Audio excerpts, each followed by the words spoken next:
morning slam session. Professional wrestling and ruthless aggression. I'm telling you guys, you really should stay. Check out Benny the Player and Joe WhattaDay. The guys give you the best pro wrestling news and their fresh, hard-hitting pro wrestling views. Chair shots, lips hot, and all the great feuds straight from the mouths of two righteous dudes. So head on down to the morning slam for some hard-hitting wrestling and live Morgan Glam. Woo, looking great. This is the Morning Slam Session. I'm WhattaDay, Joe Lowry. And I am Benny the Playa Scala. Welcome to the Morning Slam Session, where the rubber meets the road, which can also happen when you throw a condom out a car window. But this is way better. I'll give you a little laugh track on that one. What do you think? Yeah, Rodney's got nothing to worry about. Good stuff there. Thank you all for joining us here on the Slam. We got an action-packed show. We get some breaking news coming your way in just a moment. But while you're here, please hit that like and subscribe button, and you too can join the over 71,000 other subscribers who have joined us here at Ringside with WhattaDay on YouTube. And it's great to have you all with us. Benny, what's happening on your side of the world? Not much. You know, Florida, the Sunshine State, has become the wet state because – yeah, it's just, time after time now, people were complaining. We don't get enough rain. Well, nobody's saying anything now. Wow, that's right. So has it been raining there? You guys get a lot of rain down there? Constantly, yeah, every day. Okay. Every day. I thought Florida was the Sunshine State. What's up with that? It was. I don't know what happened. I remember Gordon Soley, so long from the Sunshine State. He wouldn't be saying that now if he was alive. Yeah, I got to tell you. So what's going on here? So did you know that 18 years ago this week, the WWE entered the PG era time with WWE? Can you believe that? They've been in the PG era now for 18 years. So no more Mae Young giving birth to hands, and I guess not. No more Triple H crawling into Katie Vick's casket. No, I even loved the Val Venus skit. I used to love him. He was my favorite. And yeah, chop. Tie and tie. Chop. Hey, real quickly, SmackDown last Friday. What'd you think? Chelsea Green not stripped of her title. What do you think of that? She's still the interim champion. I thought that was a fantastic segment. It was very well done. It was good. It was good. Very well orchestrated between Nick Aldis and her. And then, of course, Gunther came in the ring, which I thought was epic. And, I love, I'm still going to call him Zack Ryder, Matt Cardona. I know.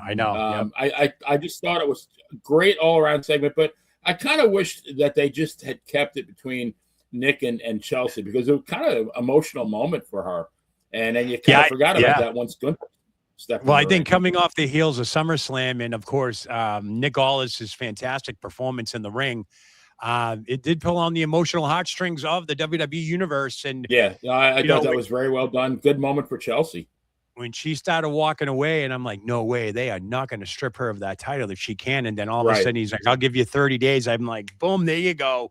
Hook, line, and sinker. That was the gotcha moment that brought everybody back. And ratings for that skit, ratings for that skit this week were through the roof. So they're onto some money. They got some money stuff going on with Chelsea Green. So that was interesting. And moving real quickly, going through the Raw recap there.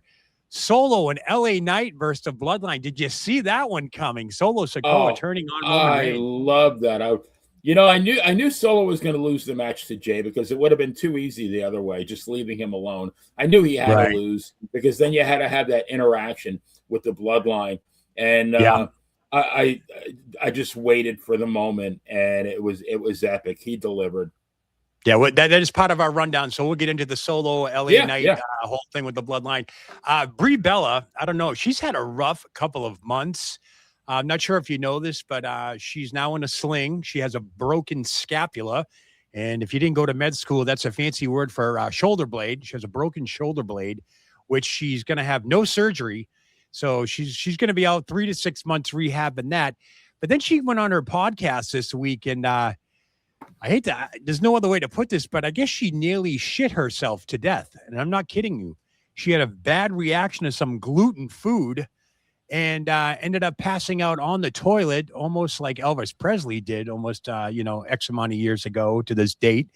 But she ended up, yeah, wow. yeah, she ended up in the ER, and I guess her husband Brian Danielson had to call the EMTs, and it's a very graphic thing. If you want to check out Nikki and Bree's podcast, it just came out this morning, yesterday morning, actually Thursday morning. So it's been a rough couple of weeks for Brie Bella now that she's out with the broken shoulder blade and had that run-in with the ER. But it's been tough for the Bellas. What do you think? Yeah, I talked to my very good friend, the Boston bad girl, Brittany Brown. I nicknamed her the Siren of Situate, Mass. Former trained by Moolah and Killer Kowalski. New England Professional Wrestling Hall of Fame, Cauliflower Alley Professional Wrestling Hall of Fame. 28 years in the business. And I asked her, I said, why are these women getting injured so often? And her theory is that they are being rushed up to the main roster without being properly, trained. The minute these women show like a spark of ability, of course they want to rush them to the main roster because they want to make money off of them. But sure, it's like any baseball prospect. Doesn't hurt to leave them down on the farm team for a little bit and get a little bit more seasoning. Yeah, definitely. That's what NXT is for and so forth. But I think what happens is when they get up to the main roster and, as we all know, and it's been like this since ladies wrestling has been in existence, they don't get the time that the men do. So what happens is they got to put it all 110% in a fraction of the time the men do. And the chances for injury or injuring yourself or others is very, very high to me. When that's the case, because if they're telling you to go out there, do all your numbers within 2 minutes, something's bound to happen. Don't you think? No, that's a good point. Yeah. It's like an audition, and like you have 90 seconds to impress the judges, and you're going to do anything and everything. And lately it's been ending in a little bit of misfortune for several of the girls. Yeah. I'd rather go back to the days when Nia Jax hurt you. Right. Yeah. Famous for breaking faces. I love that comment to her to Chelsea Green the other day. That was a good dig with Becky Lynch and the broken nose from years ago. But speaking of happenings, this just into the WhattaDay newsroom. Benny, what do you think of this? Ilya Dragunov, yes, the former NXT and U.S. champion, is out at WWE. Insiders are reporting that Dragunov's contract is set to expire at the end of this month, August. It appears there will not be an extension or a new contract at that, which means he is done with the WWE. This is a developing story. Of course, we'll have more details as they become available, but this is a shocker to me. Benny, what do you think's going on here with the WWE? It's a shocker to me, too. I always liked the guy a lot. An amazing talent, phenomenal worker. And, WWE's loss is definitely going to be somebody's gain. The first thing I thought of is him and Nick Nemeth in TNA. Oh, yeah. What kind of matches would they put on? An absolute bang. He's going to have no problem finding work after this. No, he'll be choosing. Yeah, he'll be choosing whether or not he seems to me like, everyone's like, oh, he'll go to AEW. And I'm like, I don't see him there because I think he's going to be that strong TNA or indie guy. But don't forget, TNA is still involved with WWE. So I don't know if that's going to work out right now. But I can definitely see him on the indies, and whoever gets him is they're going to be in for a great signing. There's no doubt about it. Yeah, but AEW, you're going to make the money, but the problem is there's so many, people sign there. You're not going to get any chance really to display your talents. And then, you're going to collect a check for a couple of years, but you really want to, a place like TNA, he can really improve his marketability. And maybe he can go back to the WWE at a much higher status. Yeah, it's funny. They put a list out. These are the notable departures in 2026 for the WWE. Real quickly, it's Sheamus, Aleister Black, Tommaso Ciampa, New Day, which of course is Kofi Kingston and Xavier Woods, Kairi Sane, and now Ilya Dragunov. But on the flip side, they've had just as many additions: Zilla Fatu, Naraku, Evil, Big Cass, Cruz Montana, Baron Corbin, and Takahashi. So, they're adding as soon as they're depleting. So does that mean who else is coming or going? What do you think is going to happen with that? It sounds almost like they're going for the youth movement, but then that would not explain them re-signing Baron Corbin. Yeah, I don't get that. The current U.S. champion. Go figure that one, right? I'm still wondering about that one. Yeah, it's a scratcher to me. It's a head scratcher, totally. But yeah, so in case you're just joining us, Ilya Dragunov, as of the end of this month, will not be re-signing with WWE. He is out. A lot of people thought he was already gone because he hasn't been on TV since right after WrestleMania when he dropped the title, I think it was Carmelo Hayes or before WrestleMania, and he lost to Sheamus. But either way, he's been on the losing end. He hasn't been on TV in months. So, you know, he's going to put on a banger wherever he goes. So good luck to Ilya Dragunov with that. Absolutely. Yeah. All right, moving on here. You know, I watch Raw Monday night, and then I wake up to this. Like, what is going on? Why is the internet trying to cancel Liv Morgan all of a sudden? And going through the comments and what's been going on, I guess there was a situation at the end of her her segment with Stephanie Vicaire where she spit her gum out at Stephanie, just barely missing her. Everybody was all upset about this, calling her a racist and, you know, all these other names. And I'm sitting there scratching my head going, if anybody notices every time she enters or leaves the ring, she's always spitting her gum, a la like Mr. Perfect used to do. Not sure why this is a big deal, but they're also harping on the fact that her fiance, Landon Hartwig, is a huge Trump supporter, I guess. He's very outspoken, and they're trying to cancel her over this. And is there any correlation between Liv Morgan and the real world with this, Benny? What do you think? I mean, that's insane. First of all, she's not a racist. She's a heel. Spitting her gum is a heel move. It's not a racist move. I'll tell you when I heard that, Joe, the first thing I thought of was, in my mind, you know, the smartest man in the last 40 years was Rodney King when he said, can't we all just get along? I mean, why does any of that have to matter? You know, your politics, who cares? You know, it's crazy. All that should count is what she does when she gets between the ropes or with a microphone in front of her hand. That's all that should matter. And watching the internet blow up was just ridiculous to me because, you know, as we talk about Liv Morgan, she is a character, people. You know, we're not talking about Gianna Daddio, the Florida resident who's engaged and who leads her own personal life. All the power to her and all that stuff. But, you know, as a Liv Morgan fan, I watch Liv Morgan for what she is. Liv Morgan on Monday Night Raw. That's it. You know, politics aside, whatever, I don't care who she's with and all that stuff. It doesn't bother me. This just recently happened. I don't know if you heard about this, but the Road Dogg, Brian James, recently was on a podcast saying that he lost out to a job with AEW because his father is a pro-Trump supporter. And can you believe this? I mean, this is where we're at now, where family members dictate your job. It's nuts. It's absolutely crazy. Absolutely if politics crazy. Is going to creep into wrestling like this, we're in trouble. The closest I remember politics getting to wrestling was the Iron Sheik, and the Hulks are going at it because, you know, of the hostage situation. I get all that, you know, there's pomp and circumstance with that, but this is getting to be too much. This is, I mean, the internet really is starting to ruin professional wrestling. I hate to say it, but starting to ruin the whole world. But definitely it is. Wrestling. People, calm down. That's all I can say is people just calm the frig down. I'm telling you. All right. So as promised, this past Monday on Raw, Solo SIKOA, LA Knight, hooking up, taking out the OTC, Roman Reigns. Yeah, I couldn't spit his name out there for a second. I don't know why. But what's the end game with this? What do you think is going to happen between Solo SIKOA and LA Knight? What a weird pairing, by the way. Yeah, it is. It is. You know, I guess we're gonna maybe down the road War Games, and you know they're gonna definitely have a couple of maybe Royce Keys comes back, joins them. You know, this is I didn't think of that. Yeah. So many levels though, because number one, now in my mind, now Roman Reigns is officially a heel.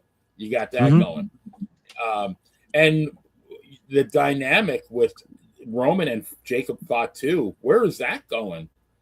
Because, you know, Roman restrained first, but then, you know, when LA Knight hit with the BFT, right? Jacob just stood there, like, what's going on with that? So, yeah, I mean, I agree. It was well done, I think, because it really left us wondering what's going to happen, and you want to tune into next week and to see what else is going to happen, which is the whole idea. Yeah, we're definitely in a bloodline 2.0 status here, especially with War Games on the horizon. Of course, Sunday night's main event and everything else, Money in the Bank and all that stuff that's going to be happening. But like yourself, you've been a fan since the 70s. Of course, I've been a fan since 81. They're reinventing the wheel again. Yeah, Dixie, there you go. Christ, even before I was born, my God. Nonetheless, though, we've seen this. They're reinventing the wheel. I think Solo Sikoa is now taking the place of, let's just say, a couple of years ago, it would be Sami Zayn. You know what I mean? Like, we've seen it before. Yeah. We know where this is heading. But does Solo actually get the throne? Does he become the face of the company and actually take out Roman Reigns and win the title? That's the big question, I think. I tell you what, so far, I mean, the guy is very, very amusing. I mean, he's very I mean, he's always been good in the ring, but he was very always that silent enforcer for a while when he was in the original Bloodline. And man, he's bloomed. And people are really connecting to him, which is the most important thing. He definitely has bloomed. I look forward to the skits. I mean, I'm now looking forward to the Bloodline again, and all those segments. Before it was kind of like, oh, it's touch and go. It's, it's more or less entrances and acknowledgments and all that stuff. But now we're getting some substance. We're getting some what they call the meat and the potatoes of the storylines. Let's just hope they can keep the momentum going, especially, this is leading to War Games. So hopefully we'll see what happens with that. And I like the fact that you have people against the Bloodline, but then you also have dissension, friction within the Bloodline. So, good on both counts. Yeah, you want them all talking. You want everybody talking. Both sides of the aisle, no pun intended. You want them talking about the Bloodline. But nonetheless, real quick, we have an ASUKA update. In case everyone's wondering, she's been making the rounds on social media. She did come out and say that she is still with the WWE on a part-time basis. She is back in Japan. She does make appearances in the U.S. She says when she does come back to the U.S. to make her appearances with WWE, they'll be the first to know the WWE universe, but she's still with WWE on a part-time basis. Do you miss ASUKA at all? I absolutely, with, capital 100 font, capital letters, love ASUKA. To me, she is the most talented. I believe she's the most talented women's wrestler I've ever seen. The one thing that's always held her back was the language barrier. Unfortunately, besides Paul Heyman, if she could have had a manager, I think she would have been like in discussion with the greatest of all time. Remember when she was in NXT, she was unbeatable. How many days did she win as champion?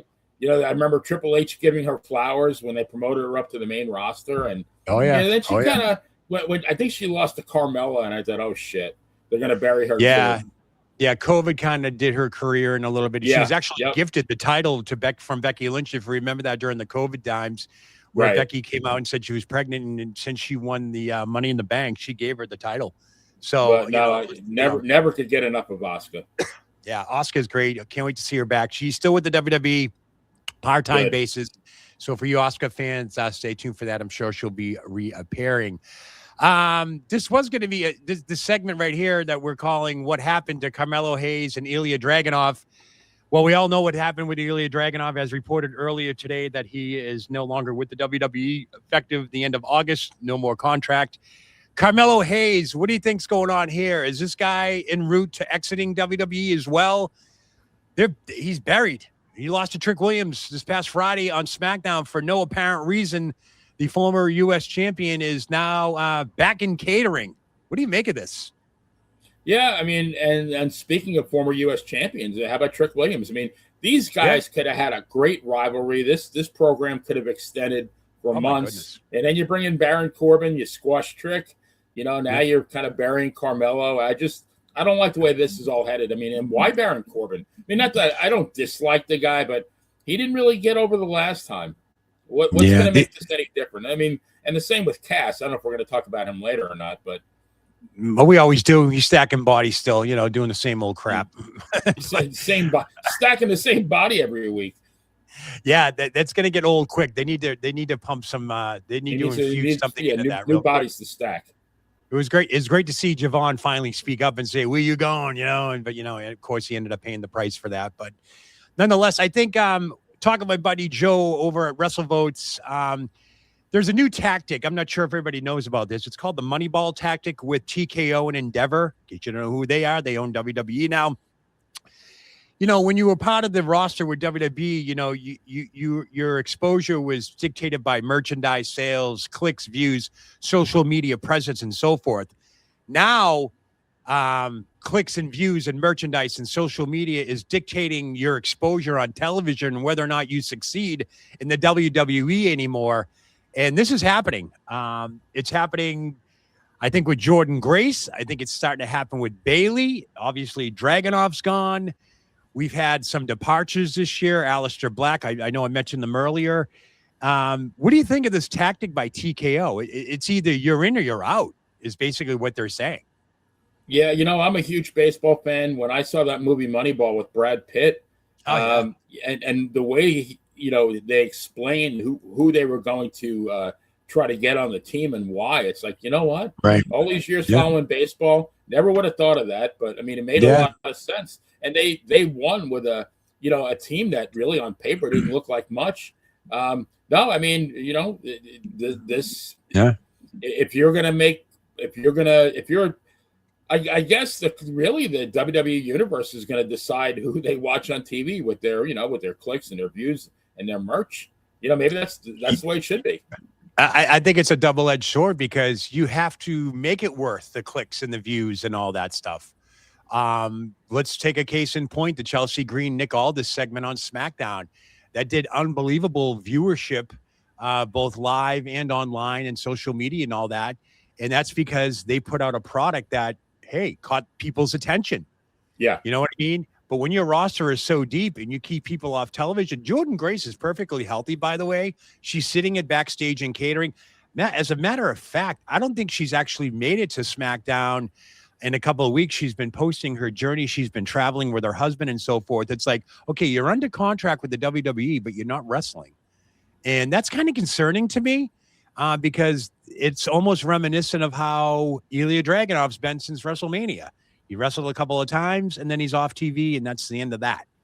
So I don't know. I don't know what to make of this. This Moneyball tactic might be great for certain people, but if you're an NXT guy, if you're an Obafemi guy who just conquered NXT and now you're moving up, and you get handed the keys to the kingdom by a Brock Lesnar, you have nowhere to go but up. There's no way that nobody's not going to want to watch you. What happens now when the average wrestler comes in and, you know, doesn't generate the views and the clicks and all? What do we do then? What happens then? Yeah, I mean, like a lot of these people who aren't getting the chance right now, I mean, are they ever going to get a chance? Because they're going to be, you know, like you said, somebody like a Jordan Grace, you know, and Ilya. Yeah, these people, very, very talented. And I'm sure once they get, you know, they got the stage, they could deliver. But it's like you said, it's a very stacked roster. There's so many. I know it's packed, but there's only so many positions on the field to play. Right. And the only plus side of all this is I know we talked before the show went live, was the fact that SmackDown will revert back to 3 hours in January after college football ends. So you're going to need that backfill. And, you know, who's going to be around? You know, Bailey is another name. Supposedly is, you know, Mercedes Moné has been very, very vocal about wanting Bailey in AEW. They want to reunite. They want to get her back. They want to get her over there. And it's like, we haven't seen her on TV since, you know, the downfall of Lyra Valkyria has taken place. So you don't know. We don't know what's going to happen. Here's a wild idea, Joe, and then I'll probably get criticized for this, but how about like reviving WCW, starting a whole new promotion again? I mean, you definitely have enough people to stock it, you know. That's true. I mean, I think that's what the WWE was attempting to do with TNA last year. When they came in, they kind of revamped it. They got a new commissioner. They got new, you know, they pumped some new blood into it, and as well as money. So I think that's what they were trying to do. But then again, it's still the WWE umbrella when you think about it. So are you talking about another, like an AEW outside competition? Is that what you're talking about? Somebody like that? Yeah. I mean, obviously it's under the guys, you know, it's under the umbrella, the you know, TKO, but like a WCW have a WCW champion, have, tag team champions, a women's champion, Yeah. a cruiserweight, and it creates a lot of openings, and then give it its own show. Now, what? Yeah, draw, I that's agree. a whole different story. I mean, theoretically, you could have it do, they could do their own house shows. I don't know if WWE would be willing to invest in that, or TKO, but I mean, the problem is we keep saying this. It's a logjam. There's a crap ton of talent, and not only on the main roster, but then NXT's got a gigantic amount of talent. But again, there's only so many hours of TV, and somebody gets lost in the shuffle, sadly. I know I mentioned this last week, but I enjoy NXT now more than ever. I watch that show religiously every Tuesday night because it's entertaining to me. I know they're developmental performers and so forth, but boy, every match is a 5-star match on NXT, whether it's male or female. And if you get a chance, watch it, give it a shot. If you can see them live, even watch them live. I saw Matt Riddle. I saw everybody wrestle in NXT years ago live, and it was unbelievable. Ricochet, Tommaso Ciampa, Johnny Gargano, all those guys before they were big names. And it was just amazing talent with NXT. One of the best things I think that Vince McMahon and those guys have done was during that time was to create this NXT developmental talent because they are carrying this company on the CW, and now all their PLEs are for free. You got to love it. Yeah, I mean, a lot of the guys on the main roster are 40 plus, and it's good. I mean, they're well positioned for the future with a lot of new talent. Yeah, I hear you. Speaking of what's not for free anymore, this was just announced. Peacock. I don't know if you subscribe to Peacock, but they've slowly depleted their WWE library, but yet they are still home to Saturday night's main event, which next month will be Sunday night's main event. Price increase effective September 17th. Can you believe it? I paid the $7.99 generic cost. It's going to go up to $8.99. I do believe the $12.99 plan's going up to $14.99. I did the math between Netflix, Peacock, ESPN Unlimited, and all that stuff. I think it's going to run you about $55-$60 to carry anything to do with WWE to be able to watch their PLEs. What do you think of that, Benny?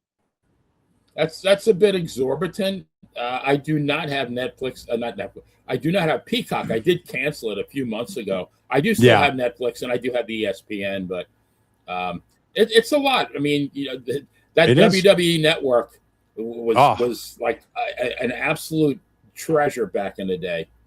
I mean, I would love to see them revive that and put everything on that platform because everything is streaming now.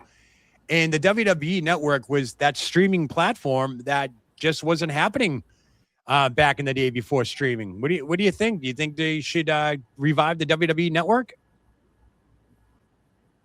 Oh my God. I would gladly pay like $25 a month for that, for what it had, the content and the fact that you got to watch the history. And, everything. Yeah, I was a big fan. I mean, it was like, for a professional, especially an old school fan, the content was, I mean, you go back and you watch Mid-South, World Class. All those territories. It was fantastic. Bring it back. Yeah, please. I believe it too. Georgia Championship Wrestling. And here's your host. Oh, I used to love him. Gordon Soley was the dean of professional wrestling. The dean. I believe Gordon Soley is buried here in Newport Richey, Florida. Oh, is he really? Yeah, he's the first person I heard ever somebody say when he went to suplex a person, a vertical suplex. A suplex. And I never knew what a side salto. And then, of course, wearing the crimson mask, definitely the dean of announcers. The guy was fantastic. My favorite thing would be, when he was at the desk and say like a Terry Funk or a Harley Race was opposite him. And there was a TV screen in back of them. And he talked about Harley's match with Jack Briscoe. And they would watch it together. Yeah. And you would think Gordon Soley was calling the 7th game of the World Series. Oh, it's unbelievable. And it was, I mean, it made it, the show I did with Nikita, when it was real, when Gordon Soley was calling a wrestling match, it became very real. It was great. I miss Gordon Soley. I miss them all. It was just a good time to be a fan because my Saturday nights changed forever. From 6:05 to 8:05, TBS, Georgia Championship Wrestling, which turned into World Championship Wrestling. But Gordon Soley, Tommy Rich, Mad Dog Buzz Sawyer, you name it, the young Jake Roberts, Tim White, all those guys. It was amazing time back then. Gotta love it. Gotta love it. Joe, I still watch it now. There you go. I watch him now. You know, I watched old Four Horsemen promos, Lex Luger turning face, turning heel, turning face. You know, yep. It's still to this day. I mean, 40 years ago, it has survived the test of time. It's just great entertainment. It has. I'm always watching it too. It's great to hear the old announcers too. So, real quickly, programming note: Raw this Monday and next Monday, but we'll just stick to this Monday. Is going to be live on Netflix at 6:00 Eastern time. They're going to be in Ottawa. They're doing a double taping. They're doing a double taping this Monday and the following Monday. And, you know, to me, the reasoning was, it's because of Labor Day weekend. But believe it or not, Labor Day weekend, Sunday night's main event is that Sunday, and that Raw is the following Monday is live. They're actually giving the team some time off because I guess they're going on a huge North American tour, which will culminate obviously in Mexico City with Roman Reigns defending against whoever wins the tournament. But this Monday's Raw, next Monday's Raw, as well as the SmackDowns will be taped, delayed, but the Raw 6:00 Monday start time. I like the early start times for Raw, don't you? Oh yeah, and I hope, you know, being they're going to be in Canada, I hope all these wrestlers bring their A games. You know, yeah, the A games. Ottawa, they're going to be in Ottawa. Home of the Senators. Let me see. Where are we going? We're going to go to the AEW moment of the night last night. Check this out. Mercedes Moné back in the spotlight with a little, she's trying to build a feud with Willow Nightingale for their big match at All In London. So check this out. Keep smiling, Willow, because you only have 11 days left to smile, you dumb bitch. Oh, because when I get to you at All In, I am taking that smile once. You're going to take that smile? You think you can take that smile? Come on, try and get it now. No, you come. Where is she? Where's Mercedes? Oh, you have to come to me? Oh, she's Where is she? Let's go. Where is she? Oh, wait a second. We have a situation brewing here, Willow Nightingale. Yeah, you're not kidding. Where's she? Where's the This thing went Mercedes intercepts Willow. out of here? Come on. I think Willow's head just... Well, needless to say, you know, that ends up out in the arena floor and they go at it and so forth. It's a good build to a feud, but you could see the Boston come out in Mercedes Moné in that segment. Boy, didn't see the expletives coming and so forth. What do you think? Mercedes Moné going to win that world title finally? She's yet to become the AEW world champion, by the way. Yeah, I've never been a fan of hers, but I mean, I have to admit, I was chuckling watching that. That was a good segment. Tell me how you really feel. She's got some talent. You know, my impression of her was always either she was hurt or she hurt somebody. But I guess she's upped her game a little bit. No, definitely that was a good segment though. Yeah, that was good. It was pretty interesting, and I had to cut it off at the 30-second mark because I don't want to get flagged by YouTube for all that stuff. So nonetheless, but let's move on to our don't do that. Q&A. Yeah, don't do that. You got questions? We got answers. Time for this week's Q&A. We got some good ones. We always get some good ones from our fans, and we'll kick it off with the Balor Club Guy podcast via X is asking, is Pat McAfee really done with the WWE? Benny, what do you think? Pat McAfee, is he done with WWE? Any wrestler or personality says I'm done. Again, you know, that's like I won't get you. I'll wear protection and your check is in the mail. I'll pull out. That's what it was. Yeah. You just can't believe it. You can never say absolutely. I mean, the closest one that I think ever came to keeping their word was Shawn Michaels. What did he go, like 8 years? Yeah, pretty much, but he still came back. But nonetheless, yeah, you know, Pat McAfee went on record on his show on Wednesday saying he was officially done with appearing on WWE television. That raises a red flag to me too, because Betty, when I hear a wrestler say that, that means okay, you're probably due back next week. So right, but, yeah, exactly. But for right now, I do believe he's getting a huge deal with Fox or something to do with college football. Not to mention that he does his own thing with College Game Day, but there's something going on where this is the time of year we never saw Pat McAfee anyways, because from August to January, he was always gone doing college football. Right. You know, nonetheless, he will not be on WWE television in the foreseeable future. And you know, I might tend to believe him a little bit more than most because he is, you know, a cross industry. I mean, he is very big with football. And he's huge. I mean, he's very, very marketable guy. So, I mean, he can pretty much call his own shots. So we may not see him again. You may not see me. No skin off my back either way. But thanks for the question. Yeah. Fab Romano via Instagram is asking Ruby Soho, which I know is Ruby Riot. Is she coming back to the AEW? From what I heard, she's been training and she was backstage Wednesday night with AEW. So I assume a return is imminent. She had a baby about a year and a half ago. She got married. She's got all that stuff out of the way now. Are you a Ruby Soho, Ruby Riot fan, Benny? I liked her in WWE. I liked Ruby Riot, the Riot Squad. I thought she was very talented.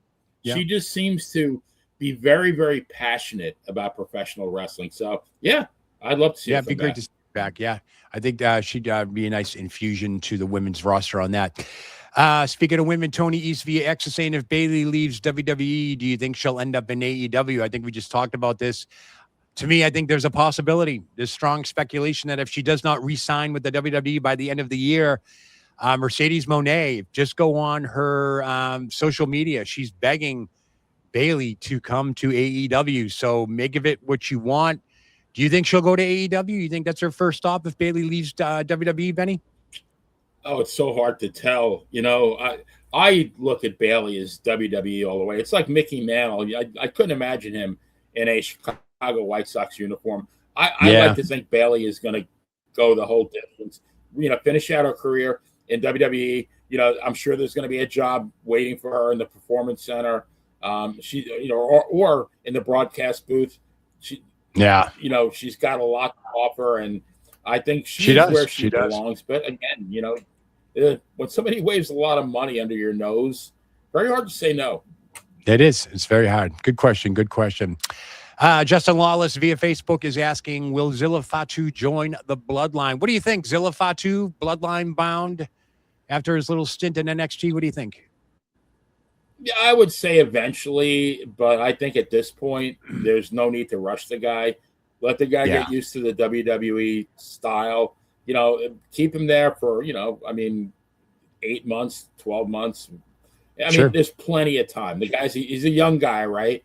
And I mean, the Bloodline storyline is right now. I mean, I don't think it needs anybody else. You don't want to. Again, we've said this before. Not yet. You don't want to do the NWO I know what you're saying, thing. right? And you don't want to have Ralphus in the Bloodline or Doug Dillinger or whoever else. Exactly. Yep, I did some calling around. But at some point, yes. But I think it's way too soon. Let the guy let him win the NXT championship. Let him develop a personality and a style and let's see how he connects with the crowd first. Yeah, he's definitely in line for that NXT title. He's going to be battling. He's in a fatal 4-way with Tony D'Angelo and the rest of the gang at NXT Heatwave August 30th, which is live on the CW for free if you want to check it out.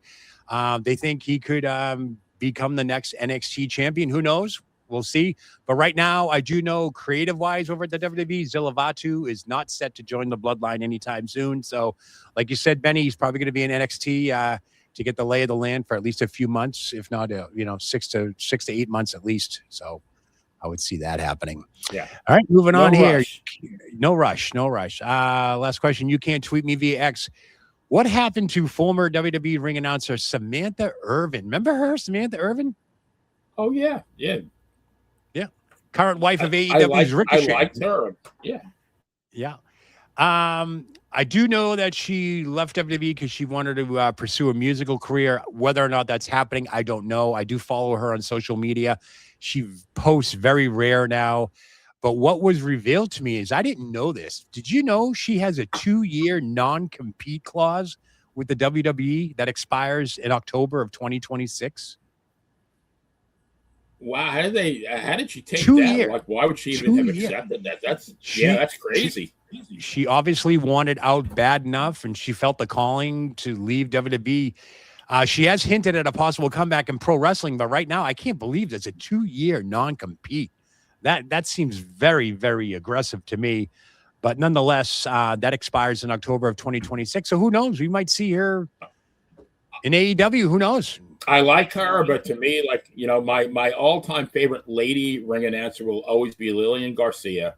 Oh, yeah, definitely. And my favorite, nobody will ever replace Joe McHugh. He's my favorite. McHugh, Saturday morning regular right there. Dr. George Sohadian. Oh, yeah. Don't miss those days. Yeah. Oh boy, gotta love it. Gotta love it. Referees: Dick Worley, Gilberto Roman, Dick Kroll. You name them all right there, folks. If you got questions, we got answers. You can send them over to me at WhattaDay Joe, or you can send them over to Benny the PLAYA Scala on social media. We will read them and answer them on the air. I want to thank everybody for those questions. That was good stuff there. All right, so what do we got going on next year? We got some good stuff coming up here. Oh yeah, you know what? Let's do this first. We'll get to this week in history in a second, but I totally forgot to do what the hell were they thinking last week. I had a video queued up, so I'm going to give you 2 videos this week to catch up of what the hell were they thinking. So here's the first one. What the hell were they thinking? What the hell were they thinking?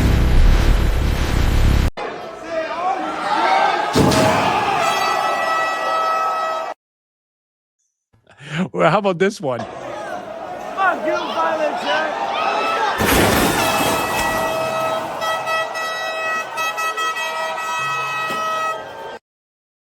Betty, what the hell were they thinking?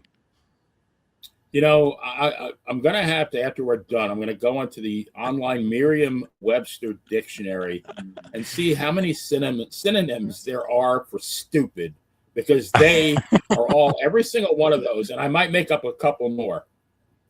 Unbelievable. I mean, the one thing I noticed is it bringing an air horn to these events? Like you have to bring an air horn, because every time these moves happen, there's nothing but air horns going off. Like the crowd reaction isn't enough. You need an air horn. Yeah. Well, what's with that? I mean, it brings back memories from when I would listen to the Rangers game or the Knicks game from the Garden on the radio, and there was always one person with an air horn. Always. Yeah, let me play that last one real quick. Look how loud this air horn is at the end. Fuck you, Violet Jack.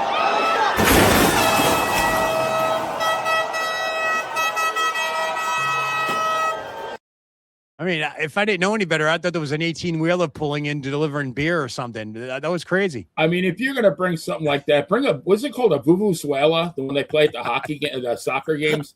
Now that I could definitely get into. Not the air horn. Unbelievable. All right, so we got that out of the way. I got 2 weeks worth of what the hell were they thinking. By the way, if you do have a video for what the hell are they thinking, you can send them here over to WhattaDay Joe on social media or Benny the PLAYA Scala, and we'll look at it, and if it's suitable for viewing, we will go ahead. I've gotten some sent to me that just aren't suitable for viewing. So that's a conversation for another time. But let's get to the fun part of the show. Let's take a look back at this week in pro wrestling history. All right, Professor PLAYA, what do we got for this week? Yeah, August 21st, 2005. Yeah, the I'll MCI pull it up Center right here. in Washington, D.C. was, I believe, the one and only match between the Heartbreak Kid, Shawn Michaels, and the Immortal Hulk Hogan. And if you have not seen this match, by all means, watch it, because I've never seen anyone oversell like Shawn Michaels. Apparently, he's a legend. I think they were going to have a series of 3 matches. Yeah, but I think Shawn was initially told that they were going to do a best of 3, and Shawn was going to go over Hulk once, and I think that was changed to this one match where Hulk was going to go over, and Shawn was so pissed. It's like, I'll show these bastards. And I mean, you talk about somebody bumping. I've never seen anybody bump. I mean, it's comical.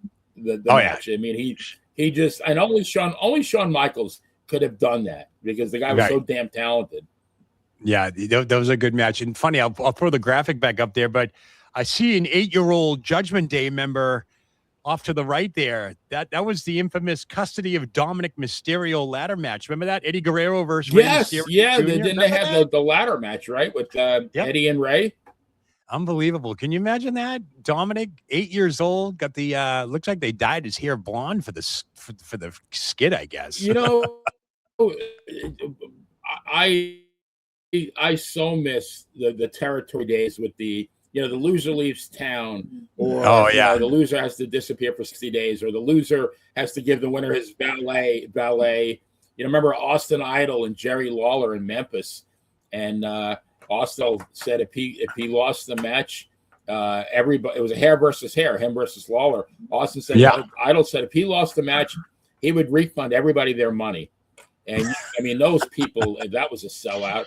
And everybody fully expected Austin Idol to get his head shaved, but it was Lawler lost the match. Yeah, but I mean, those gimmick matches, there was something to be, not like, we're not talking Viagra on a pole, or the latest was no. Yeah, Loser leaves town match. But you know, there was a good storyline with Eddie and Ray over Dominic's. That was good. Origin, I guess. Yep, that was a great exposure. Let me pull that up. There was another match on the card. They did it well. I did I used to have a show with JBL and Briscoe called What Were They Thinking? And he talked about this match with Batista, the no holds barred match. Said it was probably one of the hardest matches he ever fought. He said Batista was one strong SOB. He said he had some bruises that he never had before after that match with Batista, which I thought was kind of weird because Batista really didn't have that wrestling background like JBL did, but he was strong at the time. Right. Good stuff. Yeah. So what's on your agenda? Time in the gym, that's for sure. That is for sure. Well, what's going on? Monday night is True Crime to Bag Girl to Play, and Monday night my True Crime show. Wednesday, When It Was Real, and of course this on Friday morning. Nice, good stuff. Good stuff. What's on the agenda for this week? When It Was Real. We are covering. Oh gosh, I can't even remember. It's I can't remember the date. It was August, I believe, in 77, 76, 77. Yeah, I think you told me. That's why I asked you. We just did August 7th of 1976. Okay, that's what it was. August 29th of 1977. August 29th. There you go. At the Garden. Yeah. Yeah. There you go. All right. Excellent. And real quickly, I'm going to put this other graphic up here in case you are a Raw fan. This week, Raw kicks off at 6 o'clock on Monday. Special taping from Ottawa as they are going to tape SmackDown afterwards. So in case you turn on Raw at 8 o'clock and it's not live, you'll know why. It starts at 6 o'clock this Monday from Ottawa. Hey, speaking of, they're in Toronto tonight, SmackDown. Kevin Owens taking on Cody Rhodes. What do you think of that match? What do you think that match is going to be like? What a match. Yeah, that's That's going to be brutal. Yeah, they got some good matches. I mean, the bad part is that there are no PLEs for the near future except for the Sunday night main event. But they got to beef up these Raws and SmackDown in the interim. Yes. Yeah. And from what I heard, SmackDown for the first time is close, if not by now. I would say it is probably sold out by now. Over 15,000 fans packing in Toronto, so they're gonna have a good crowd. But you get good matches, you get good crowds. You know what I mean? That's what it's all about. All right, Good stuff. All right, well, that's gonna do it for us here at the Morning Slam session. I want to thank everybody for joining us. Be sure to catch this show every Friday morning right here on the Ringside with WhattaDay YouTube channel. Plus, replays are always at the ready. You can turn us on anytime over on YouTube and so forth. And as a friendly reminder to hit that like and subscribe button, as you can now join the over 71,000 other subscribers who have already joined this channel. And by the way, folks, it is free. That's it for me. I'm done. I think my voice is shot. What about yours? Yeah. Yeah. I need to give it a rest. Yep. We'll give it a rest. And you guys have a great week. And don't forget, Raw, SmackDown tomorrow live from Toronto. Raw, 6 o'clock on Monday. I'm Joe Lowry. What a day, folks. Welcome, my friends, to the Morning Slam session. Professional wrestling and ruthless aggression. I'm telling you guys, you really should stay. Check out Benny the Player and Joe WhattaDay. The guys give you the best pro wrestling news and their fresh, hard-hitting pro wrestling views. Chair shots, lips hot, and all the great feuds straight from the mouths of two righteous dudes. So head on down to the Morning Slam for some hard-hitting wrestling and live Morgan Glam. Woo, looking great. We'll see you next time. Thanks for watching. Don't forget to like and subscribe. What a day!